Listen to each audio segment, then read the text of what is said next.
Good morning बच्चों, good morning all of you. Phonetic diacritic chart, British English narrow transcription सहित अब आप लोगों ने फोर साउंड सीखा। उसके बाद 9 सुप्रासेगमेंटल सीखे और आज आप लोग देख रहे हैं क्या, डायक्रिटिक मार्क्स। डायक्रिटिक्स वो चीज़ें हैं जो कि ध्वनियों के ऊपर नीचे अगल बगल लग करके उनके उच्चारण में परिवर्तन करती हैं, वह डायक्रिटिक।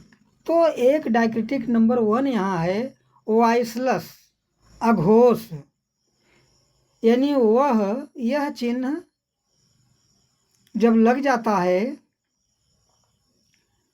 कहाँ, इंटरनेशनल फोनेटिक अल्फ़ाबेट, वो 44 साउंड के नीचे छोटा सा वृत्त, यहाँ आप देख रहे हैं छोटा सा ये वृत्त है। जब ये लग जाता है तो किस ध्वनि के नीचे लगता है? जो घोष ध्वनियाँ होती हैं, जिन ध्वनि में यहाँ स्वर तंत्र में कंपन होता है, लेकिन जब शब्द में प्रयोग हो जाती हैं और आसपास की ध्वनियों के कारण उसमें यहाँ कंपन नहीं होता है, यानी कंपन होने वाली ध्वनि है लेकिन फिर भी जब कंपन नहीं होता है तो उसके नीचे, उस ध्वनि के नीचे, यह वर्ण के नीचे छोटा वृत्त, ये साइन लग जाता है। आइए देखते हैं इसको हम लोग। जैसे एक शब्द है यहाँ प्ले, PLAY,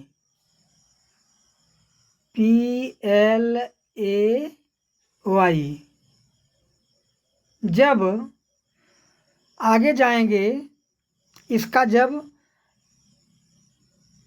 उच्चारण इसका करेंगे तो जो आवाज़ निकलेगी फ्लाई,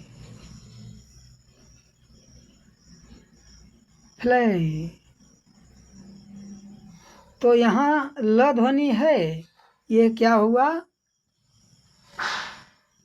ये हुआ फ, ल, जो आप तो ऐसे ल कंपन कर रहे हो, लेकिन यहाँ फ होने के नाते ल में कंपन नहीं हो रहा है। फ्लाई, कोई कंपन नहीं, फ्लाई। तो उसके कारण यहाँ जो है यह चिन्ह लग गया। उसके बाद ये हो गया फ्लाई। शब्द में एल का अघोष रूप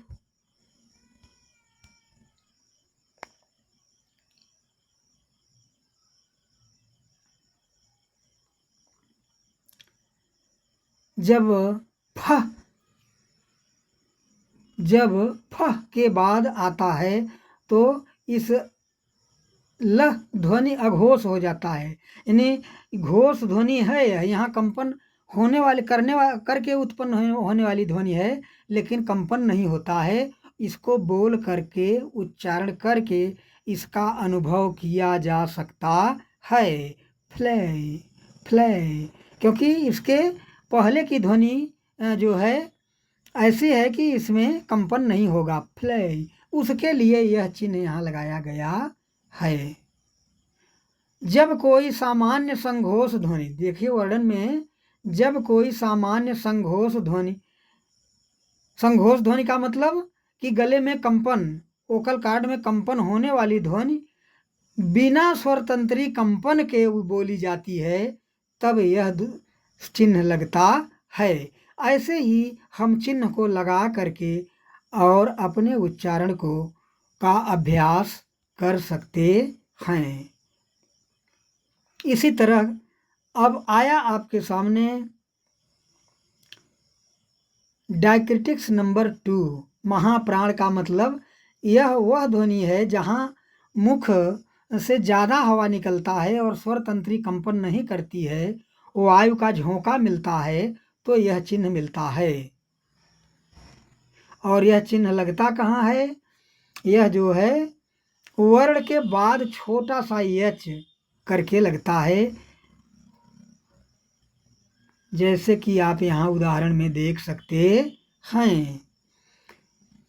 जैसे पिक, हम लोग पिक पढ़ देते हैं, पिक टी कार, लेकिन सही जब ब्रिटिश एक्सेंट में करेंगे तो हो जाएगा फेक, फेक ठे खा, फेक ठे खा। तो वही हवा ज़्यादा निकलता है फ में, ठ में, ख में के उच्चारण में। अगर शब्द के शुरू में है तो यह ध्वनि है, तो इसमें हवा ज़्यादा निकलता है। उस हवा, महाप्राण, उस हवा ज़्यादा के लिए यह लगा हुआ है। फ इ ख, फेक ठे ठे खा। क्योंकि ब्रिटिश इंग्लिश में R, last R not pronounce, खॉर नहीं पढ़ेंगे, अमेरिका में पढ़ेंगे खा। ठीक है, इसके बारे में वर्णन जो है उसको आप जान लीजिए। ब्रिटिश अंग्रेजी में शब्द के आरंभ में आने वाले फ, ठ, ख के उच्चारण पर मुख से हवा का तेज झोंका निकलता है। उसी तेज झोंके का यह चिन्ह है, जो कि इन फ, ठ, ख के बाद ऊपर लग जाता है। इस तरह से हम लोग एक एक उच्चारण का सुधार करेंगे। आइए हम सीरियल नंबर 3 में देखते हैं सिलेबिक आक्षरिक स्वरवत व्यंजन। यह कहाँ लगता है? यह जो है ध्वनियों के वर्ण के नीचे छोटी खड़ी रेखा, जो कि एक स्वतः एक ध्वनि ग्रुप बना लेता है, वह एक ध्वनि एक ग्रुप हो जाती है। जैसे यहाँ है बटन, तो देख रहे हैं आप, यहाँ न के नीचे एक खड़ी पाई है।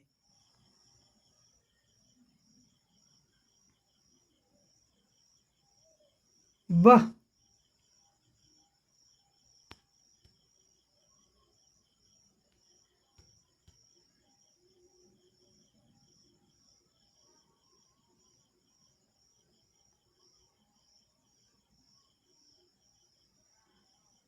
बटन, ब पर ज़्यादा जोर है, देख रहे हैं प्राइमरी एक्सेंट यहाँ लगा है खड़ी।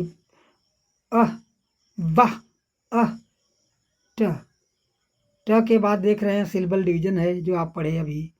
उसके बाद बटन, एक ग्रुप ये बन गया है, इसलिए यह चिन्ह लगा है बटन।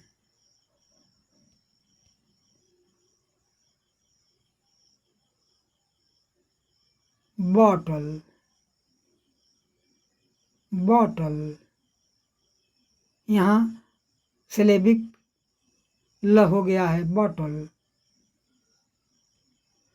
जब कोई व्यंजन वर्णन में, जब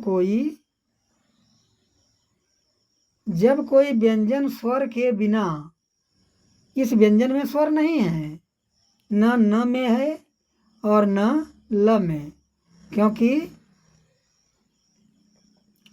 बॉटल, बटन जरा सा भी स्वर नहीं है, इसलिए यह व्यंजन के बिना अपने आप में एक स्वतंत्र अक्षर का केंद्र बन जाता है, तो यह चिन्ह लगता है। ये छोटी छोटी चीज़ें हैं जो हमें आपको उच्चारण सुधार में। अब फोर्थ आ गया रोटिसिटी या रोटिकिटी, यहाँ लिख दिया है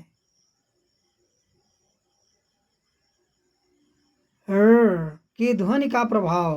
तो इसका जो है आप लोग पढ़ चुके हैं विधिवत, इसको ये है, ऐसे चिन्ह लग जाता है। इसको और कलर भी कहते हैं, देखो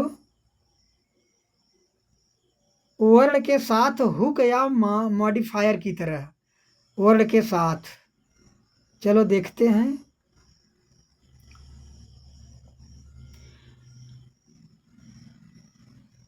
नॉन रोटिक, ब्रिटिश अंग्रेजी नॉन रोटिक है। नॉन रोटिक होती है यानी शब्दों के अंत में जब र ध्वनि आता बोला जाता है, लेकिन कनेक्टेड स्पीच में या कुछ खास लेक्सिकल इसका शेडिंग रूप देखा जाता है, जैसे फॉर, फॉर, फार नहीं पढ़ेंगे फा, या तो सीधा पढ़ देंगे फा, लेकिन हल्का सा र जो आता है यहाँ देखो है हल्का सा र, फॉर, गैर मानक रोटिक।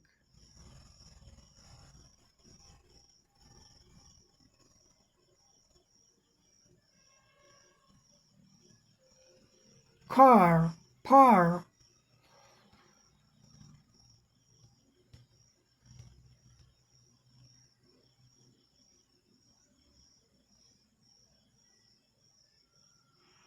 स्वर के साथ र यानी आर कलर्ड, इसको आप लोग पढ़ चुके हैं। स्वर के साथ जैसे खर, फ, एफ ओ में मिला हुआ आ रहा है, न ओ आ रही है न ओ भी है, दोनों को मिलाकर फॉर, खर, खर, हल्का सा आता है उसको जो है आर कलर्ड कहते हैं। ये सारी चीज़ें अब डिक्शनरी में आप बड़े आराम से पहचानेंगे, और जो उच्चारण करेंगे, जो आप कहते हैं कि उन लोगों का उच्चारण कैसा है, उस चीज़ को समझ जाएंगे कि हाँ जो डिक्शनरी में बोलते हैं ऑडियो आइकॉन से में आप उन चीज़ों को समझने लगेंगे। आइए अब हम लोग फिफ्थ है नो ऑडिबल रिलीज, अर्थात अश्रव्य विमोचन, रोक कर रखना, माने यहाँ रुक कर रखेंगे और वह ध्वनि सुनाई नहीं पड़ेगी। तो ये कार्नर तरीके का ये चिन्ह लग जाता है लास्ट में। आइए देखते हैं कहाँ लगता है। जो हमारा वर्ण के ऊपर कोने में कोण जैसा,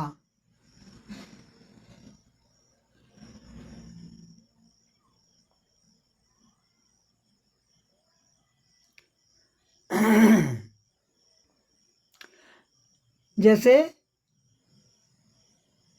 स्टॉप, स्टॉप, स्टॉप में प जो है आपको सुनाई नहीं पड़ रहा है, स्टॉप हल्का सा, इसलिए यहाँ ये लगा दिया गया है चिन्ह। नॉट ऑडिबल माने सुनाई नहीं पड़ रहा है। स्टॉप, स्टॉप तो पढ़ते नहीं हैं, स्टॉप, स्टॉप, ठॉप भी नहीं, स्टॉप, और स पर देख रहे हो यहाँ लगा है प्राइमरी एक्सेंट। कैट को जब बोलेंगे फास्ट कैट तो ट सुनाई नहीं पड़ता है, नॉट ऑडिबल रिलीज, सुनाई नहीं पड़ता है, बिना सुनाई हल्का सा पड़े ही रिलीज हो जाता है, आगे बढ़ जाता है। खैट, जब किसी वर्णन में देखिए, जब किसी स्पर्श व्यंजन प्लवसिव का उच्चारण करते समय हवा को मुख में ही रोक लिया जाता है। खैट, खैट, हवा मुख में ही रुक गया, खैठ नहीं बोला गया, स्टॉप नहीं बोला गया, स्टॉप हवा मुख में रोक लिया जाता है और उसका कोई बाहरी विमोचन यानी रिलीज नहीं होता है, उसके लिए यह कार्नर चिन्ह लगता है। ठीक है बच्चों, इस तरह से लिख करके और हम अपने उच्चारण का अभ्यास करके अपने उच्चारण को हम लोग बेहतर बना सकते हैं। नैजल रिलीज, नासिक विमोचन, जब कोई ध्वनि का उच्चारण नैजल होती है तो यह न जो है डायक्रिटिक लगती है। कहाँ, वर्ण के बाद छोटा सा न, जैसे देखिए सडन, इसको दो तरीके से कर सकते हैं। सडन अपने में एक सिलेबल बना रहा है, यह भी है जो पहले आप देखे सिलेबिक सडन, सडन, क्योंकि सडन न तो पूरा बोलते सडन, तो ड के ऊपर जो है न हो गया यहाँ सडन। शब्द में ड से न का सीधा नासिक जुड़ाव है, डन, ड और न नासिक हो गया है डन, यानी नाक से ध्वनि निकल रही, हवा निकल रही है, सडन। जब रुका हुआ वायु प्रवाह मुख के रास्ते के बजाय सीधे नाक के रास्ते से बाहर निकलता है, तब यहाँ ये नेजल चिन्ह लगता है। आइए नेक्स्ट 7th है डेंटल, दंत, दांतों से स्पर्श जीभ करती है, तो यह चिन्ह लगता है ये इस तरह का नीचे लगता है, जैसे देखो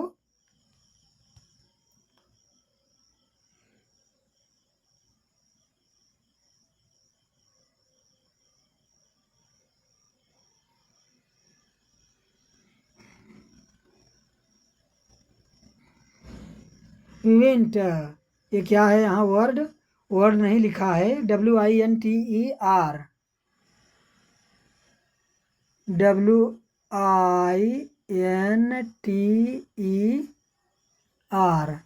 विंट। तो उसका देखो विंट, विन, विन के बाद जब ट बोलने लगते हैं, जीभ आपकी जा करके जो आगे का दांत है वो ऊपर का मसूड़ा वहाँ चिपक जाती है, ब्रिज टाइप का। तो winter, winter, winter, winter. 10th, 10th या 10th, 10th जब बोलने लगते हैं वहाँ भी हो जाता है, या 8th, 8, तो ट में 8 बोलते हो जीभ सट जाती है यहाँ आकर, इसका चिन्ह यह है। और ड का प्रयोग जब वे थ या द के प्रभाव में आते हैं तो ऐसा हो जाता है, जैसे 10th में थ के प्रभाव में और 8th में थ के प्रभाव में आया है, तो ये ध्वनि का यह चिन्ह हो जाता है। जब जीभ की नोक ऊपर दांतों के अंदरूनी हिस्से को छूती है,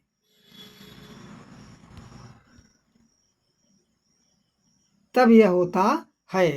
ठीक है, इस तरह से सामान्य तरीके से इसमें बहुत ही संकीर्ण उच्चारण सीखने के लिए ये जरूरी है, नहीं तो ऐसी कोई बातें नहीं है, लेकिन फिर भी आप लोगों को इन डायक्रिटिक से परिचित करा दिया जा रहा है, क्योंकि जब संकीर्ण नैरो जैसा मुख से ब्रिटिश के निकलता है, ब्रिटिश स्पीकर के अंग्रेजी ध्वनि, वह चीज़ जानने के लिए यह जानना बहुत ज़रूरी है। ठीक है बच्चों, इन्हीं शब्दों के साथ जय हिंद जय भारत, और हम अगले वीडियो में एक एक के बारे में और उदाहरण लेकर मिलते हैं। अभी तो एक प्रकार से डायक्रिटिक का यह इंट्रो रहा। ठीक है, इन्हीं शब्दों के साथ जय हिंद जय भारत।